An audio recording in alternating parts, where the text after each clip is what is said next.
Today, I want to share a word about new covenant. ఈ రోజు కొత్త నిబంధన గురించి మీతో పంచుకోవాలనుకుంటున్నాను.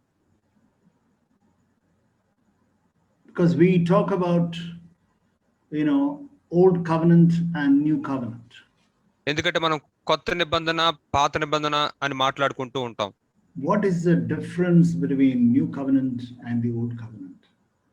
పాత నిబంధనకి కొత్త నిబంధనకి మధ్య ఉన్న వ్యత్యాసం ఏమిటి? In the book of Hebrews, it says that if the old covenant was without any fault, there would have been no need for a new covenant.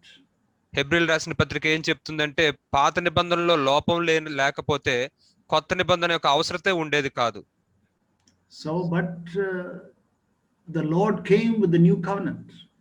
కానీ ప్రభు కొత్త నిబంధనతో వచ్చాడు. Showing to us one thing, that the old covenant, there was a fault. ఇది మనకి ఒక విషయాన్ని చూపిస్తుంది. అదేంటంటే పాత నిబంధనతో అందులో లోపం ఉంది అని చూపిస్తుంది. Then we can say, how can there be a fault with what God has made? మరి అప్పుడు మనం దేవుడు చేసిన దాంట్లో తప్పు ఉందని ఎలా చెప్తూ ఉన్నాం? There is nothing wrong with what God has made. దేవుడు చేసిన దాంట్లో ఏ మాత్రం తప్పు లేదు. The problem was with us. సమస్య ఎక్కడ ఉందంటే మనతో ఉంది, మనలో ఉంది. We could not keep the old covenant. మనం పాత నిబంధనని పాటించలేకపోతూ ఉన్నాం. Even after keeping all the commandments, they were falling short. అన్ని ఆజ్ఞలు వాళ్ళు పాటించినప్పటికీ కూడా వాళ్ళు దేవుని యొక్క మహిమను చేరుకోలేకపోతూ ఉన్నారు. A rich young man came to Jesus and said, from the early days I have been keeping all the commandments. మరి ధనికుడైన ఒక యవనస్తుడు యేసు దగ్గరికి వచ్చి, నా యొక్క చిన్న వయసు నుంచి కూడా నేను అన్ని ఆజ్ఞలు గైకుంటూనే ఉన్నానని చెప్పాడు. And then Jesus said, but one thing you lack, you love money inside your heart. కానీ యేసు ఏమన్నాడంటే, ఒక విషయం నీకు కొరతగా ఉంది, నీ లోపల నువ్వు ధనాన్ని ప్రేమిస్తూ ఉన్నావు. That was a fault. అదే దాని లోపం. Or take the case of Paul, he says, I have been keeping all the commandments. పౌలు గారి విషయాన్ని తీసుకోండి, ఆయన అంటూ ఉన్నాడు, నేను అన్ని ఆజ్ఞల్ని గైకుంటూ ఉన్నాను అంటున్నాడు. Till he came to the 10th commandment, which says, thou shalt not covet. ఆయన 10వ ఆజ్ఞ దగ్గరికి వచ్చేసరికి అంతవరకు మాత్రం నీ పొరుగువాడిని ఆశించదు అనే అంతవరకు అతను అన్ని గైకొన్నాడు. Then he found that there were a lot of coveting inside him. అప్పుడు తనలో ఎంతో దురాశ వేరేది ఆశించడం అనే దాన్ని తను చూశాడు. And he could not do anything about it. దాని విషయం అతను ఏం చేయలేకపోయాడు. The rich young ruler could not do anything about it. ధనికుడైన యవనస్తుడు కూడా దాని విషయం ఏమి చేయలేకపోయాడు. That man was not interested to know what to do with that, and therefore he got upset and he went. మరి దాని విషయమై ఏం చెయ్యాలి అనే దానికి తెలుసుకోవాలనే ఆసక్తి తనకి ఏమాత్రం లేదు కాబట్టి తను వెళ్ళిపోయాడు యవనస్తుడు. But Paul was interested and therefore God taught him that. కానీ పౌలుకి ఆ విషయమే ఆసక్తి ఉంది కాబట్టి దేవుడు పౌలుకు బోధించాడు. God taught him the new covenant. కొత్త నిబంధనని దేవుడు పౌలుకు బోధించాడు. There are many differences between the old and the new covenant. పాత నిబంధనకి కొత్త నిబంధనకి మధ్య అనేకమైన వ్యత్యాసాలు ఉన్నాయి. Today I want to share only one difference between the old covenant and the new covenant. పాత నిబంధనకి కొత్త నిబంధనకి మధ్య ఉన్న ఒకే ఒక వ్యత్యాసాన్ని ఈ రోజు మీతో నేను పంచుకోవాలనుకుంటున్నాను. One difference between the old and the new. What was the fault in the old and what did the Lord do in the new covenant? ఒకే ఒక వ్యత్యాసాన్ని నేను మీతో పంచుకోవాలనుకుంటూ ఉన్నాను. పాత నిబంధనలో ఉన్న లోపం ఏంటి, దాని విషయమై కొత్త నిబంధనలో దేవుడు ఏం చేశాడు. For example, we can turn to that verse in Mark chapter 7. మనం ఉదాహరణకి మార్కు సువార్త 7వ అధ్యాయంలో ఉన్న వచనాన్ని చూద్దాం. Today I want you to turn to many verses. ఈ రోజు నేను అనేక వచనాలు మీరు తీయాలని ఆశపడుతూ ఉన్నాను. You have to be very fast with me today. ఈ రోజు మీరు నాతో పాటు చాలా వేగంగా చురుగ్గా ఉండాలి. Especially brother Enosh has to be very fast today. ప్రత్యేకంగా నేను చాలా వేగంగా ఉండాలి. It says in Mark chapter 7, for example. ఉదాహరణకి మార్కు సువార్త 7వ అధ్యాయంలో ఈ విధంగా చెప్పబడింది. Brother, can you read verse 18? 18వ వచనాన్ని ఒకసారి మనం చదువుకుందాం. ఆయన వారితో ఇట్లనెను, మీరును ఇంత అవివేకులై ఉన్నారా? వెలుపల నుండి మనుషుని లోపలికి పోవునదేదియు వాని అపవిత్రునిగా చేయజాలదని మీరు గ్రహింపుకున్నారా? Whatever goes into the man from outside cannot defile him. వెలుపల నుండి మనిషి లోపలికి వెళ్ళిపోయినది ఏదైనా సరే అది అతన్ని అపవిత్రం చేయలేదు అని అంటున్నాడు. That is the reason we say we can eat all types of food. It will not pollute you. అందుకే మనం చెప్తూ ఉంటాం అన్ని రకాల ఆహారం మనం తినొచ్చు, అది మనల్ని అపవిత్రం పరచలేదు అని. But then he says something very interesting in verse 20. 20వ వచనంలో అప్పుడు ఆయన చాలా ఆసక్తికరమైన విషయాన్ని చెప్తూ ఉన్నాడు. మనుషుని లోపల నుండి బయలు వెళ్ళున్నది మనుషుని అపవిత్రపరచును. That which proceeds out to the man, it is that defiles him. మనుషుని లోపల నుండి బయలు వెళ్ళున్నది అతన్ని అపవిత్రపరుస్తుంది.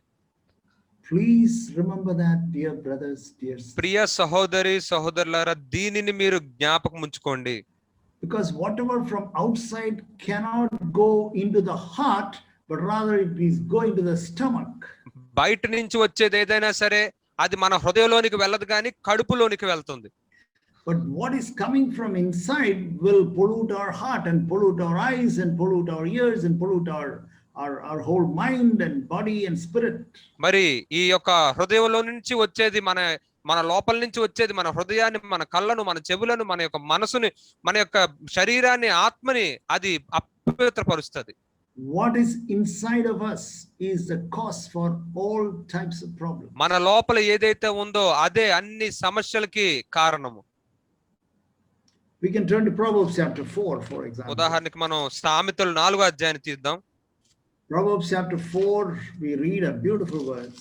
సామెతలు 4వ అధ్యాయంలో అద్భుతమైన చక్కని వచనాన్ని మనం చూస్తాం. Can you read verse 23 first of all? మొదటగా 23వ వచనాన్ని మనం చదువుకుందాం. నీ హృదయంలో నుండి జీవధారలు బయలుదేరును, కాబట్టి అన్నిటికంటే ముఖ్యంగా నీ హృదయమును భద్రంగా కాపాడుకొనుము. You have to be, yes, I like that word, Badram. That means you have to be extremely careful with what is in your heart, because from the heart comes all. మరి ఇక్కడ చెప్పబడిన మాట భద్రం అనేది ఎంతో చాలా జాగ్రత్తగా ఉండడం అన్నమాట. మన హృదయంలో నుంచి వచ్చే దాని విషయం ఏమైనా జాగ్రత్తగా ఉండాలి, ఎందుకంటే మన జీవితంలో అన్ని సమస్యలకి అదే కారణం అవుతుంది. Solomon says that all types of problems come from your heart.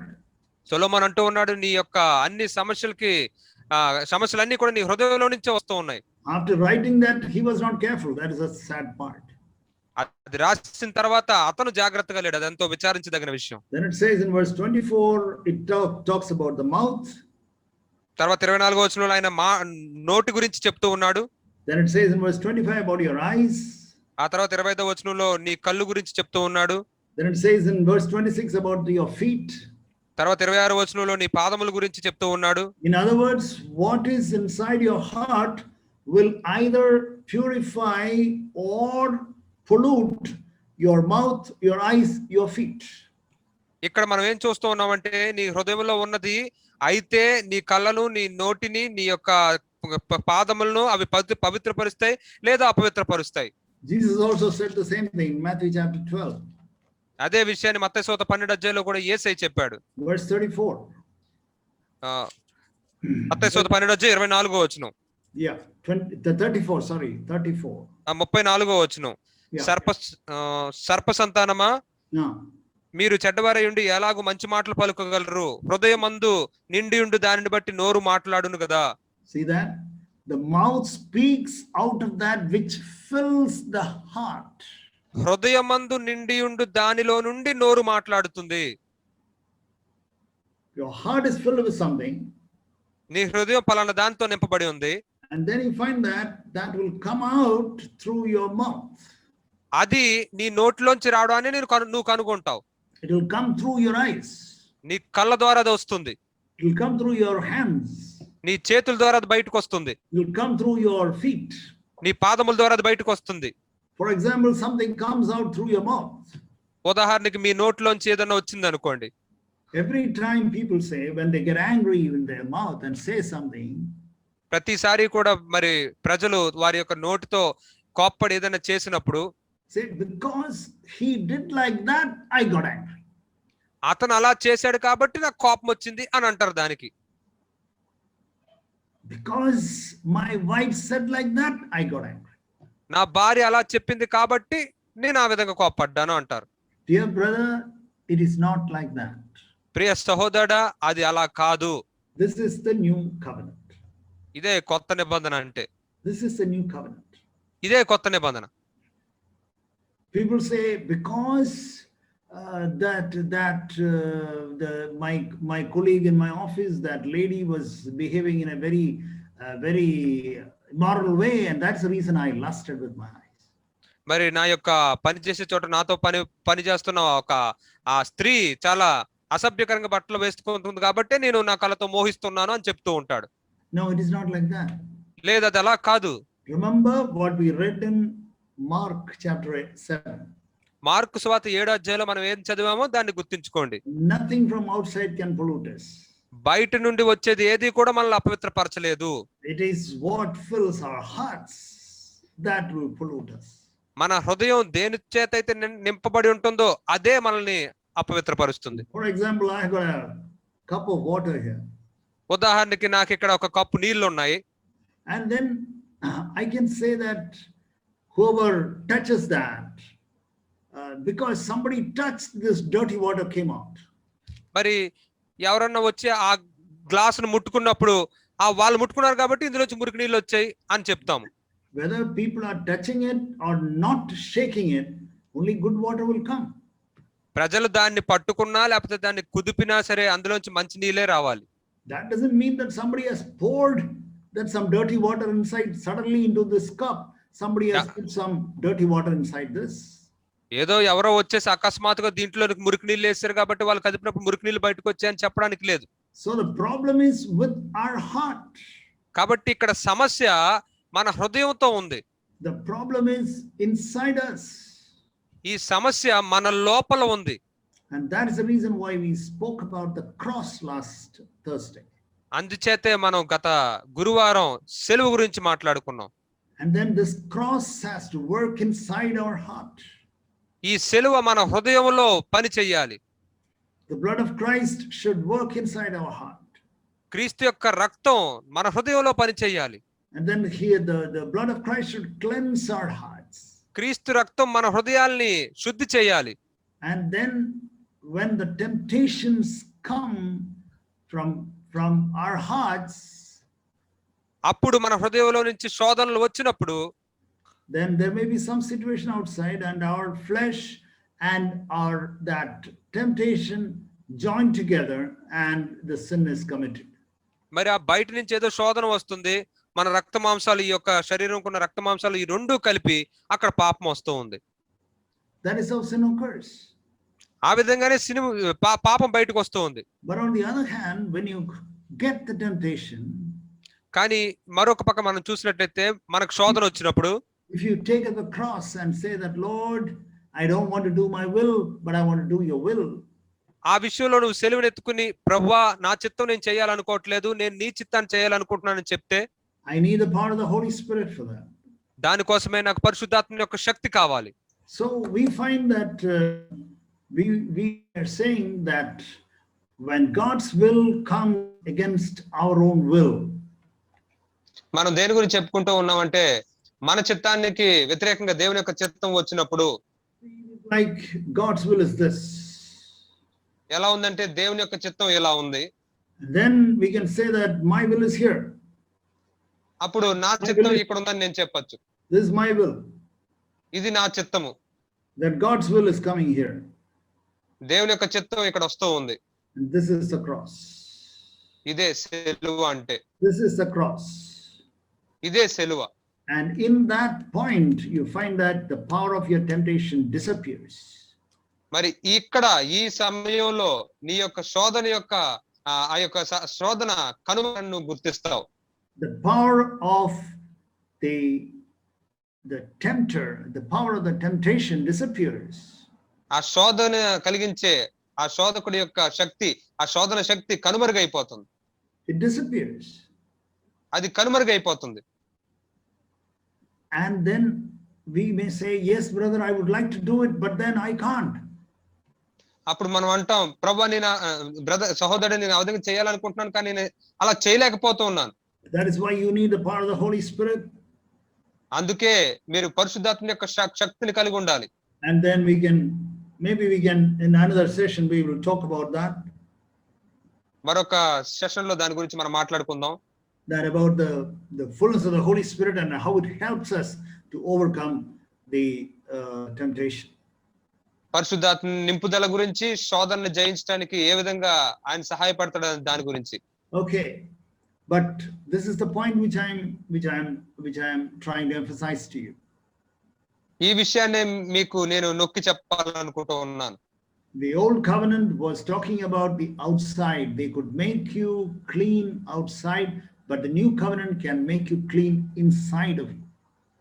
పాత నిబంధన బయట పవిత్రపరచుకోవడం గురించి, నువ్వు బయట పవిత్రంగా ఉండడం గురించి చెప్తూ ఉంటుంది, కానీ కొత్త నిబంధన నీ లోపల నువ్వు అంతరంగంలో పవిత్రంగా ఉండడం గురించి చెప్తుంది. Okay, now I want to show you 2 or 3 characters from the Old Testament.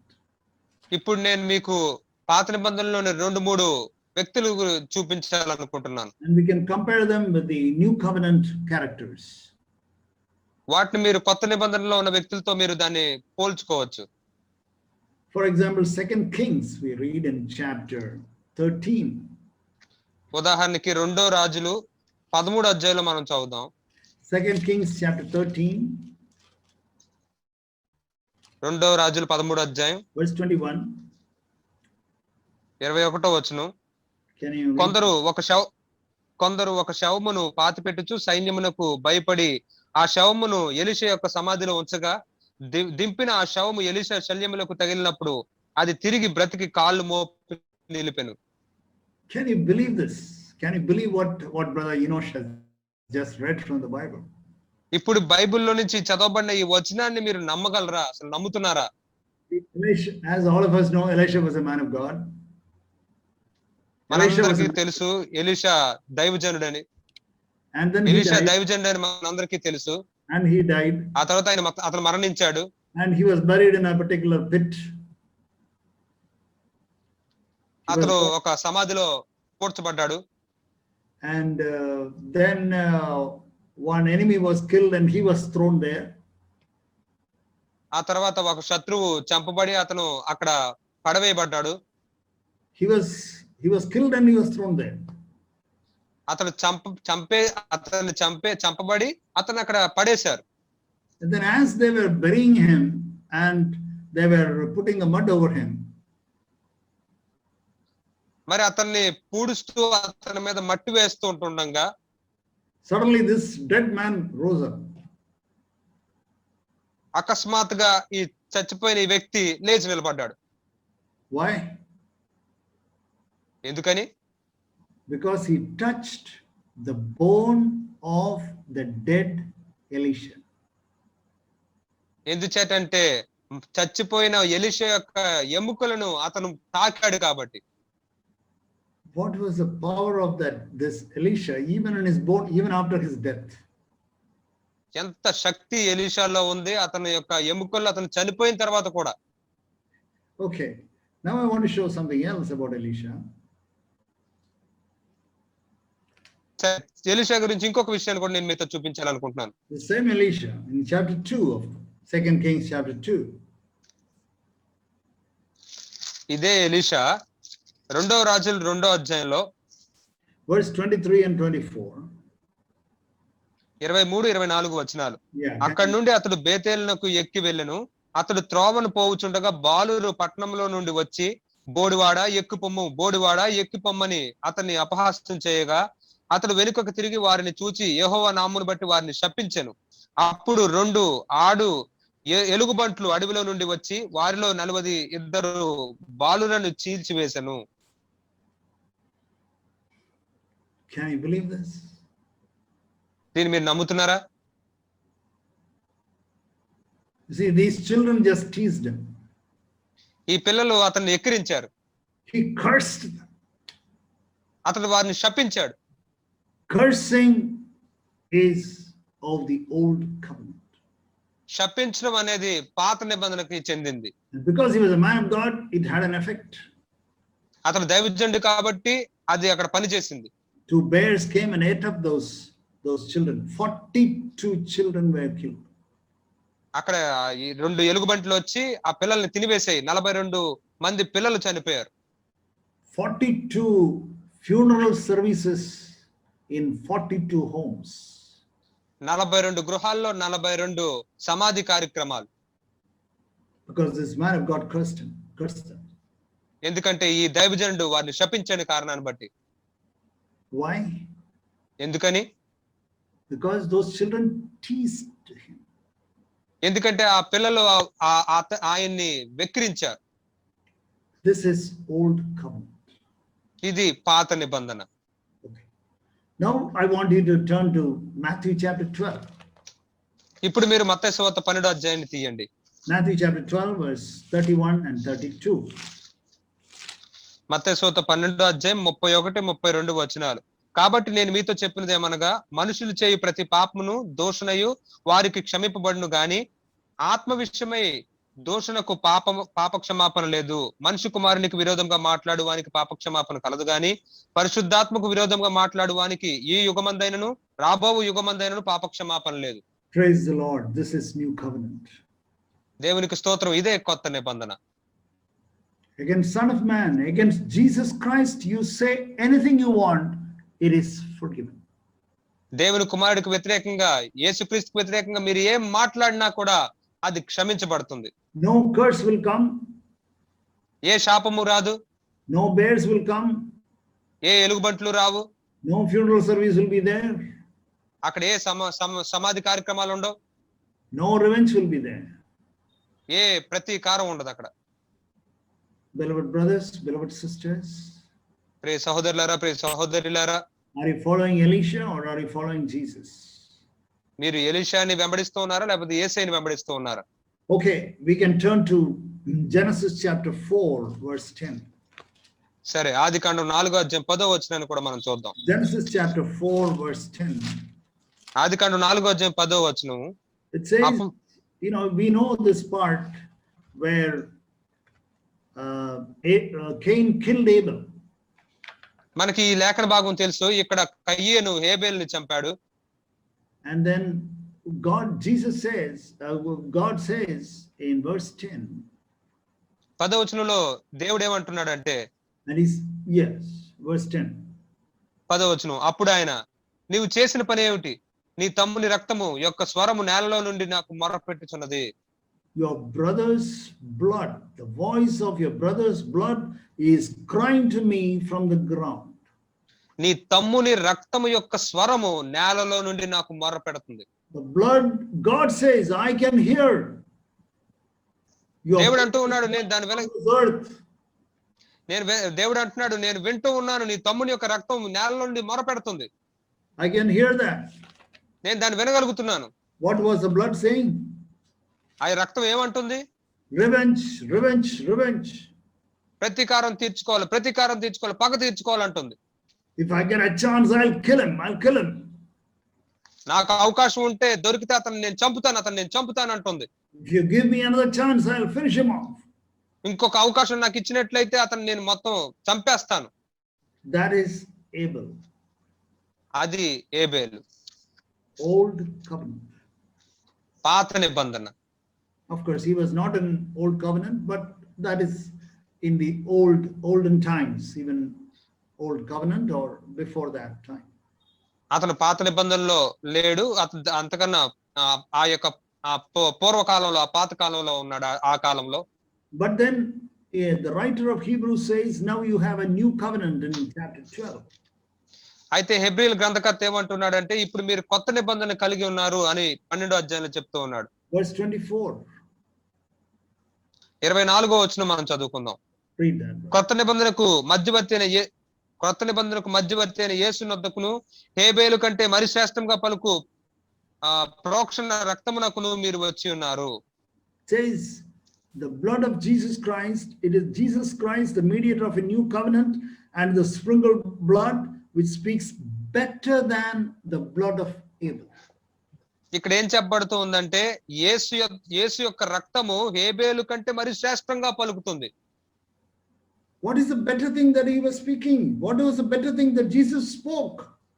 మరి యేసయ్య మాట్లాడిన ఆ శ్రేష్టమైన పలుకులు ఏమిటి?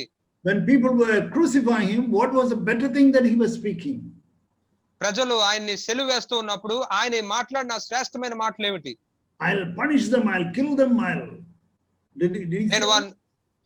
నేను వాళ్ళని శిక్షిస్తాను, వాళ్ళని చంపేస్తాను అని ఆ విధంగా ఆయన ఏమైనా అన్నాడా? He said, Lord, forgive them, they do not know what they are doing. ఆయన ఏమన్నాడంటే, ప్రభువా వారు ఏం చేస్తున్నారు వారికి తెలియదు, వారిని క్షమించండి అన్నాడు. Lord, forgive them, they do not know what they are doing. ప్రభువా వారిని క్షమించు, వారు ఏం చేస్తున్నారు వారికి తెలియదు. Are you following Abel or are you following Jesus Christ? మీరు హేబేలుని వెంబడిస్తూ ఉన్నారా లేదా యేసుక్రీస్తుని వెంబడిస్తూ ఉన్నారా? Because we all hear about new covenant, we should never deceive ourselves that I am in the new covenant. మనందరం కొత్త నిబంధనలోని మాటలు వింటూ ఉన్నాం కాబట్టి మనం కొత్త నిబంధనలో ఉన్నాం అనుకుంటూ మనం మోసపుచ్చుకోకూడదు. Because I'm speaking about the new covenant does not make me a person in the new covenant. నేనేదో కొత్త నిబంధన గురించి మాట్లాడినంత మాత్రాన నేను కొత్త నిబంధనకు చెందిన వ్యక్తిగా అది నన్ను చేయలేదు. Okay, now we saw about Elisha, now we can consider Elijah. మనం ఇందాక ఎలీషా గురించి చూసాం, ఇప్పుడు ఏలియా గురించి కూడా చూద్దాం. 2 Kings chapter 1 verse 14. రెండో రాజులు 1వ అధ్యాయం 14వ వచనం. Chapter 1, 2 Kings chapter 1 verse 14. రెండో రాజులు 1వ అధ్యాయం 14వ వచనం. Shall I read brother? Yes, brother. చిత్తగించుము, ఆకాశం నుండి అగ్ని దిగి వెనుకటి దశాధిపతులను ఇద్దరిని వాని 50 మందితో కూడా దహించెను. అయితే నా ప్రాణము నీ దృష్టికి ప్రియమైనదిగా ఉండనిమ్మని మనవి చేయగా. You know, the officer came with the third group of 50 people. మరి ఇక్కడ ఒక అధిపతి 50 మందితో తను అక్కడికి వచ్చి ఉన్నాడు. They were all killed. The fire from heaven came. ఆకాశం నుండి అగ్ని వచ్చి వాళ్ళందరూ చంపబడ్డారు. They wanted to catch Elijah. వాళ్ళు ఏలియాని పట్టుకోవాలనుకున్నారు. But the fire from heaven came. కానీ ఆకాశం నుండి అగ్ని దిగి వచ్చింది. The captain and the soldiers, 50 soldiers, 51 people were killed. Again another 51 were killed, and then the third group came. Another 51 came. మరి అక్కడ అధిపతులు చంపబడ్డారు. మరి మొదట 50 మంది వచ్చారు, వారు చంపబడ్డారు. తర్వాత రెండో 50 మంది వచ్చారు, వారు చంపబడ్డారు. తర్వాత మూడోసారి 50 మంది వచ్చారు, వాళ్ళు కూడా చచ్చిపోయారు, దహించబడ్డారు. Now he says, don't kill us, dear Elijah, don't kill us, have mercy on us. తర్వాత వాళ్ళు అంటూ ఉన్నారు, ఏలియా గారు దయచేసి మమ్మల్ని కనికరించి దయచేసి మమ్మల్ని చంపొద్దు అని అడుగుతూ ఉన్నారు. The disciples knew about this story. శిష్యులకి ఈ కథ తెలుసు. That is why they are quoting him in Luke chapter 9. అందుకే లోకసభ 9వ అధ్యాయంలో యేసయ్యతో వాళ్ళు ఈ విధంగా చెప్తూ ఉన్నారు. Jesus wanted to go to Samaria. Pardon? Jesus wanted to go to Samaria. యేసయ్య సమరయకు వెళ్దాం అనుకుంటున్నాడు. And then the Samaritan said, don't come. సమరయులేమో ఇక్కడికి రావద్దు అని చెప్పారు. Because he was planning to go to Jerusalem, and on the way he wanted to just say hello to some people there in Samaria. ఆయన నిజానికి ఆయన యెరూషలేం వెళ్ళాలనుకున్నాడు. అయితే వెళ్ళే ఆ ప్రక్రియలో ఆయన ఈ సమరయలో కొంతమందిని పలకరిద్దాం అనుకున్నాడు. And they were very angry with him, and he said, don't come to our village. వాళ్ళు ఆయన విషయమై ఎంతో కోపంగా ఉండి మా యొక్క పట్టణానికి మాత్రం దయచేసి రావద్దని చెప్పారు. Verse 54. 54వ వచనం మనం చదువుకుందాం. శిష్యులైన యాకోబును యోహానును అది చూచి, ప్రభువా ఆకాశం నుండి అగ్ని దిగి వీరిని నాశనం చేయనట్లు మేము ఆజ్ఞాపించడం నీకు ఇష్టమా అని అడుగగా ఆయన వారి తట్టు తిరిగి వారిని గద్దించెను.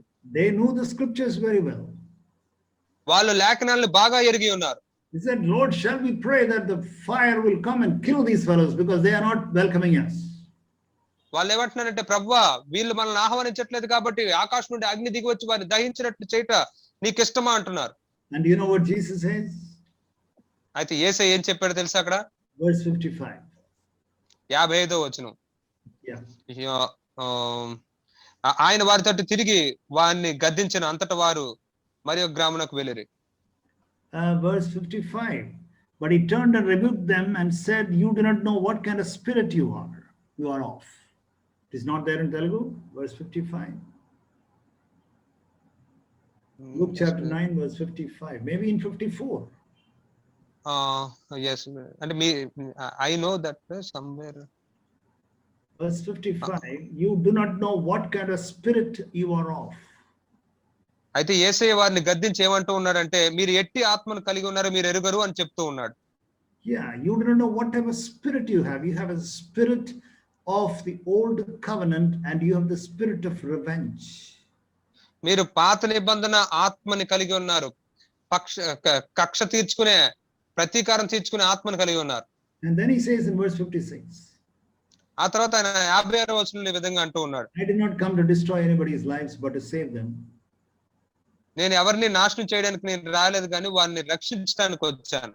And I don't know whether there is in the Telugu translation, but in my Bible it says, and they went on to another village. ఇక తర్వాత ఏం చెప్పబడిందంటే ఆ తర్వాత అంతట వారు మరి ఒక గ్రామమునకు వెళ్ళిరి. Everything was written in footnote brother, I think. In footnote 4 number 4 4వ నంబర్ అని చెప్పి ఫుట్ నోట్ లో ఉందండి ఈ మాటలంతా. yes brother. Yeah, here also it says in the brackets. Yeah, maybe it is. So it says they went on to another village. కాబట్టి అక్కడ ఏం చెప్పబడుతుందంటే వారు మరి ఒక గ్రామమునకు వెళ్ళిరి. No fights. ఏమి గొడవలు లేవు అక్కడ. No taking revenge. పగ తీర్చుకోవడం లేదు. No fire from heaven. ఆకాశం నుండి అగ్ని దిగి రాలేదు. Forgiveness. క్షమించాడు. Only forgiveness. కేవలం క్షమాపణ ఉంది. What do you do when others reject you? ఇతరులు మిమ్మల్ని తృణీకరించినప్పుడు మీరేం చేస్తారు? Take your suggestions as nothing. నీ యొక్క సలహాలను వారు ఏమాత్రం పట్టించుకోకుండా ఉన్నప్పుడు your advice is disregarded. మీరు ఇచ్చిన సలహాన్ని వాళ్ళు ఏమాత్రం పట్టించుకోలేదు. In such situations, do we have a spirit of revenge? అటువంటి పరిస్థితుల్లో మనం పగ తీర్చుకునే ఆత్మని ఏమన్నా కలిగి ఉంటున్నామా? Whom are we following? Are we following Jesus Christ or are we following Elijah? ఎవరిని మనం వెంబడిస్తున్నాం? యేసుక్రీస్తుని వెంబడిస్తున్నామా లేకపోతే ఏలియాని వెంబడిస్తున్నామా? You have even one bit of spirit of revenge towards another person. We are in the old covenant and we are not in the new covenant. ఏ వ్యక్తి మీదైనా మనం కొద్దిగా అయినా సరే మనం పగ అనేది కలిగి ఉన్నట్లయితే మనం పాత నిబంధనలో ఉన్నాం కానీ కొత్త నిబంధనలు ఎంత మాత్రం లేవు. We know about Stephen. Stefan గురించి మనకు తెలుసు. In Acts of the Apostles chapter 7 verse 60. అపోస్తలుల కార్యాలు 7వ అధ్యాయం 16వ వచనంలో people were stoning him. ప్రజలు ఆయన మీద రాళ్ళు వేసి కొడుతూ ఉన్నారు. People were stoning him. ప్రజలు అతన్ని రాళ్ళు వేసి కొడుతూ ఉన్నారు. Verse 60. 16వ వచనం 60వ వచనాన్ని మనం చదువుకుందాం. అతడు మోకాళ్ళుని ప్రభువా వారి మీద ఈ పాపం మోపకుము అని గొప్ప శబ్దంతో పలికెను. ఈ మాట పలికి నిద్రించెను. He fell asleep. ఆయన నిద్రించాడు. He died. అతడు మరణించాడు. He died after forgiving everybody. అందరినీ అతడు క్షమించిన తర్వాత అతడు మరణించాడు. No fights. ఏమి గొడవలు లేవు, కొట్లాటలు లేవు అక్కడ. No arguments. ఏమి వాగ్వాదాలు లేవు. No trying to justify himself. తాను సమర్థించుకోవడం అనేది అంటూ ఏది లేదు అక్కడ. Not anything tried to prove that they were wrong and he was right. వాళ్ళు తప్పు, అతడు నేను సరైనోడని రుజువుపరచుకోవడానికి అతను ఏం ప్రయత్నించలేదు. He said, forgive them. అతడు వారిని క్షమించు ప్రభువా అన్నాడు. This is following the Lord and this is the new covenant. ఇదే ప్రభువుని వెంబడించడం, ఇదే కొత్త నిబంధన అంటే. Okay, now let us see David. సరే, ఇప్పుడు మనం దావీదుని చూద్దాం. King David, all of us know about King David. రాజైన దావీదు గురించి మనందరికీ తెలుసు. I want to show first of all in 2 Samuel chapter 16. మొదటగా 2వ సమూయేలు 16వ అధ్యాయం నుంచి నేను మీకు చూపించాలనుకుంటున్నాను. 2 Samuel chapter 16. 2వ సమూయేలు 16వ అధ్యాయం. You know, here is after Absalom became the king, he had to run away from his kingdom. ఇక్కడ అబ్షాలోము రాజు అయిన తర్వాత దావీదు తన యొక్క రాజ్యంలో నుంచి అతను పారిపోవాల్సి వచ్చింది. Then there was There was a man belonged to relative of Saul. He was a Benjamite. He was a relative of Saul, and who had a revengeful attitude towards David, and therefore he was cursing David in verse 5, chapter 16, verse 5. 16 మనం చూసినట్టయితే సౌలు కుటుంబీకుడు ఒక వ్యక్తి అక్కడ ఉన్నాడు. అతను దావీదు మీద ఎంతో పగతో ఉన్నాడు. అతడు ఆ విషయమై దావీదును శపిస్తూ ఉన్నాడు. Then it says in verse 10, ఆ తర్వాత 10వ వచనంలో ఏం చెప్పబడిందంటే, అందుకు రాజు సెరియా కుమారులారా, మీకును నాకును ఏమి పొందు, వానిని శపింప నీయుడి, దావీదును శపింపమని యెహోవానికి సెలవీయగా నీవు ఇలాగున ఎందుకు చేయుచున్నావని ఆక్షేపణ చేయగలవాడెవడని చెప్పి, why should I worry if the Lord has asked him to curse me? Why should I worry? దేవుడే నన్ను శపించమని అతను అనుమతించినట్లయితే నేనెందుకు చింతించాలి, నేనెందుకు బాధపడాలి అంటున్నాడు. You know, we think that David was so good and so nice. మనం ఏమనుకుంటున్నాం అంటే దావీదు చాలా మంచిగా ఉన్నాడు, చాలా చక్కగా మాట్లాడాడు అనుకుంటున్నాం. ఇక్కడ according to the old covenant standards, he was excellent. పాత నిబంధన ఆ యొక్క స్థాయిలో అతను ఎంతో చక్కగా ఉన్నాడు. And then it says in 1 Kings chapter 1. కానీ ఆ తర్వాత మొదటి రాజులు 1వ అధ్యాయంలో ఈ విధంగా చెప్పబడుతుంది. It says in 1 Kings మొదటి రాజులు chapter 1. 1వ అధ్యాయం 1 Kings chapter 1, he talks to Solomon. మొదటి రాజులు 1వ అధ్యాయంలో అతడు సొలొమోనుతో మాట్లాడుతూ ఉన్నాడు. In I think it is in chapter 2 verse 8. 1 Kings chapter 2 verse 8. 1వ రాజులు 2వ అధ్యాయం 8వ వచనం. And there we find that he is taking revenge on Shimei because he cursed him on that day, and he is telling to Solomon that you are a wise man, take care of him. మరి అక్కడ దావీదు కక్ష తీర్చుకోవడానికి మనం చూస్తాము. షిమి అతన్ని శపించినందుకు సొలొమోనుతో అంటున్నాడు, నువ్వు చాలా జ్ఞానివి, అతన్ని జాగ్రత్తగా చూసుకో అని అంటున్నాడు. Verse 9. అతని సంగతి చూడు అంటూ 9వ వచనంలో ఏమంటున్నాడంటే, వానిని నిర్దోషిగా ఎంచవద్దు, నీవు సుబుద్ధి గలవాడో గనుక వానిని ఏమి చేయవలనో అది నీకు తెలియను, వాని నెరసిన తల వెంట్రుకలు రక్తముతో సమాధికి దిగచేయము. So we find that in one way he forgave Shimei, but in other words he could not forgive him. He had the revengeful attitude inside him, which was he told his son Solomon to take revenge and kill him. మరి ఒక విధానంలో చూసినట్లయితే అతడు దాన్ని చక్కగా చేసి ఉన్నాడు, కానీ పాత నిబంధనలో ఉన్నాడు కాబట్టి అతను తన కుమారుడు సొలొమోనుతో ఏమన్నాడంటే తనలో ఉన్న ఆ కక్షను అంతటిని చూపిస్తూ పగ తీర్చుకోమని చెప్పాడు. Are you following David? మీరు దావీదుని వెంబడిస్తున్నారా? Okay, we can read again about David. We can read in chapter 1 Samuel chapter 17. మరలా మనం ఒకసారి చదువుకుందాం. మొదటి సమూయేలు 7వ అధ్యాయంలో. And there we find that, he says before fighting Goliath, he says to Saul that when I was a young man, I had killed a lion and a bear.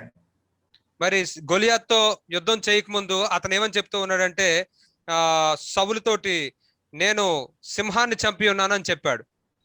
So he could kill the bear and the lions which were outside. అతడు బయట ఉన్న సింహాన్ని ఎలుగుబంటిని అతను చంపగలిగాడు.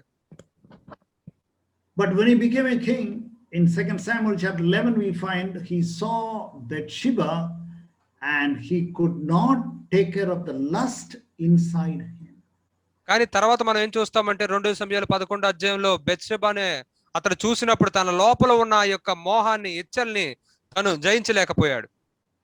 He was very strong to kill even a lion. Can you imagine a man killing a lion barehanded?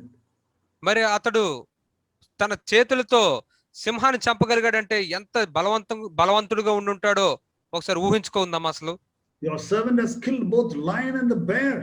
That is what he says in verse 36. 36వ వచనంలో అతను అంటూ ఉన్నాడు, నీ యొక్క దాసుడైన నేను సింహమును ఎలుగుబంటిని చంపాను అంటున్నాడు. He could kill the lion and the bear which was inside, but he could not kill the lion and the bear which was inside. అతడు బయట ఉన్న సింహాన్ని ఎలుగుబంటిని చంపగలిగాడు, కానీ తన లోపల ఉన్న సింహాన్ని ఎలుగుబంటిని అతడు చంపలేకపోయాడు. He could not. అతడు చేయలేకపోయాడు. That is the difference between the old covenant and the new covenant. పాత నిబంధనకి కొత్త నిబంధనకు ఉన్న మధ్య ఉన్న వ్యత్యాసం ఇదే. The old covenant was outside. పాత నిబంధన బయట ఉంటుంది. But in the new covenant it is inside. కానీ కొత్త నిబంధనలో అది లోపల విషయం. So we can say that we are into the new covenant, and when we are growing in this process of cleansing ourselves of the inside, we can say we are into the new covenant. మనం కొత్త నిబంధనలో ఉన్నవారం అంటూ ఉన్నాం. మన లోపల ఈ యొక్క ప్రక్రియలో మనం పవిత్రపరచుకుంటూ ఉంటే మనం కొత్త నిబంధనలో ఉన్నవారు. Same thing we read about Samson. ఆ తర్వాత మనం సంసోను గురించి చదువుతాము. In Judges chapter 16 we read 16 verse 17. న్యాయాధిపతులు 16 అధ్యాయం 17వ వచనంలో మనం చదువుతాము. Judges chapter 14 verse 5 and 6. క్షమించండి, న్యాయాధిపతులు 14వ అధ్యాయం 5-6 వచనాలు. He could kill a lion again. అక్కడ కూడా అతడు సింహాన్ని చంపగలిగాడు. He was able to kill lions. వాళ్ళు సింహాలను చంపగలిగారు. But he could not kill the lions inside. కానీ లోపల ఉన్న సింహాన్ని అతను చంపలేకపోయాడు. Tremendous power of the lust he could not take care. ఎంతో బలంగా ఉన్న యొక్క ఈ మోహేచ్ఛల్ని అతడు దాని విషయమై జాగ్రత్తగా ఉండలేకపోయాడు.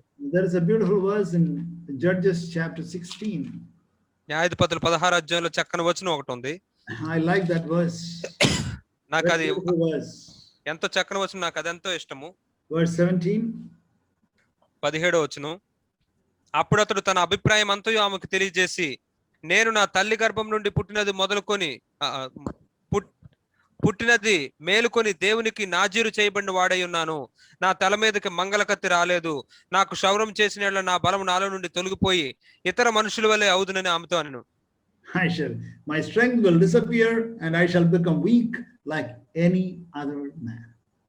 నా యొక్క శక్తి, నాలో ఉన్న బలం నాలో నుండి తొలగి ఇతర మనుషుల వలె అవుదునని ఆమెతో అన్నాడు. I'll become just like anybody else. మిగతా అందరి వల్ల నేను అయిపోతాను. And then he had that power. మరి అతడు ఆ యొక్క శక్తిని కలిగి ఉన్నాడు. But he could not overcome. He had the power to do so many things outside. అతడు బయటికి చేయడానికి ఎంతో శక్తిని కలిగి ఉన్నాడు. But he could not do anything about what came from inside of him. కానీ అతనిలో నుండి వచ్చిన దాని విషయమే అతడు ఏమీ చేయలేకపోయాడు. So what did Jesus do? అయితే యేసయ్య ఏం చేశాడు?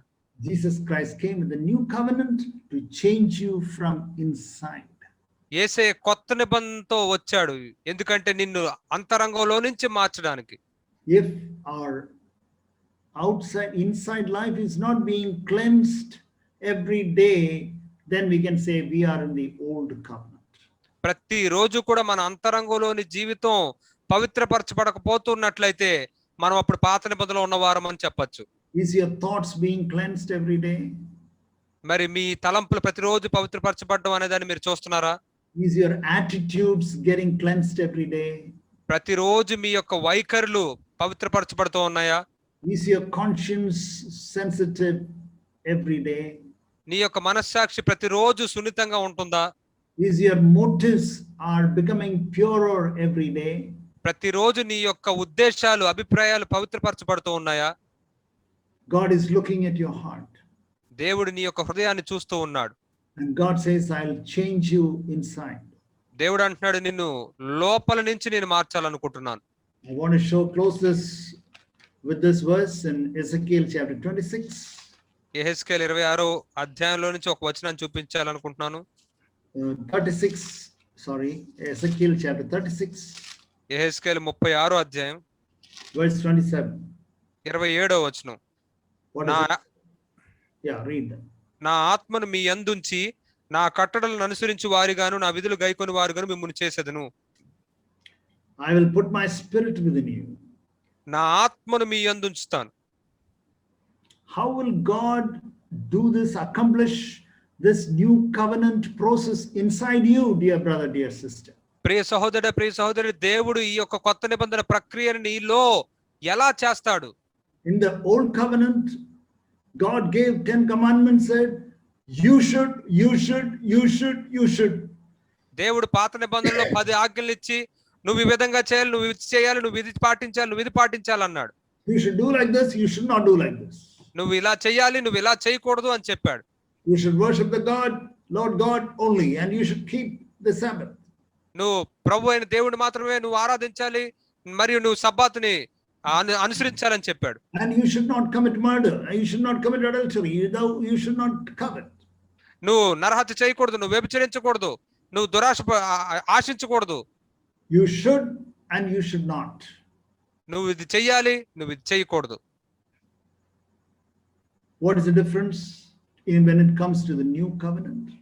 మరి కొత్త నిబంధన దగ్గరికి వచ్చేటప్పటికి ఇక్కడ ఉన్న మరి వ్యత్యాసం ఏమిటి? What is the difference when it comes to the new covenant? కొత్త నిబంధనలోకి వచ్చేసరికి ఇక్కడ ఉన్న వ్యత్యాసం ఏమిటి? You know what it says? Beautiful it says.